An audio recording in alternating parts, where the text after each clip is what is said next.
Chapter 6. Working on his library essay like he'd never worked on any essay in his whole essay writing life, Kyle crafted a killer thesis sentence that compared libraries to his favorite games. Using a library can make learning about anything and everything fun, he wrote. When you're in a library researching a topic, you're on a scavenger hunt, looking for clues and prizes in books instead of your attic or backyard. He put in points and subpoints. He wrapped everything up with a tidy conclusion.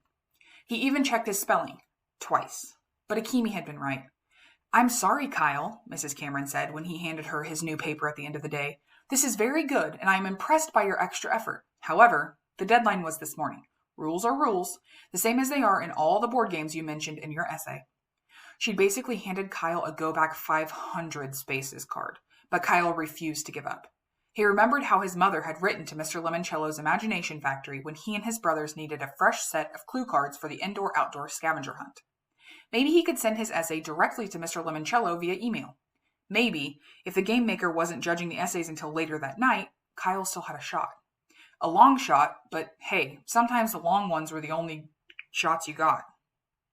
The second he had home, he sat down at his mother's kitchen computer. He attached his essay file to a high-priority email addressed to Mr. Lemoncello at the Imagination Factory. "What are you doing, Kyle?" his mom asked when she came into the room and found him typing on her computer. "Some extra credit homework." "Extra credit? School's out at the end of the week." "So?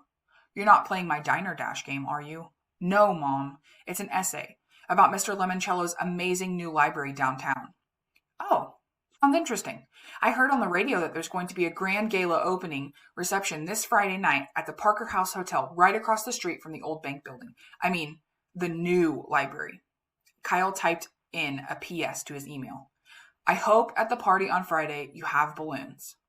He hit send. "Who did you send your essay to?" his mother asked. "Your teacher?" "No, Mr. Lemoncello himself. It took some digging, but I found his email address on his game company's website." "Really? I'm impressed." His mom rubbed his hair. "You know, this morning I said to your dad, Kyle can be just as smart as Curtis and just as focused as Mike when he puts his mind to it." Kyle smiled. "Thanks, Mom." But his smile quickly disappeared when a bong alerted him to an incoming email from Mr. Lemoncello. It was an auto-response form letter.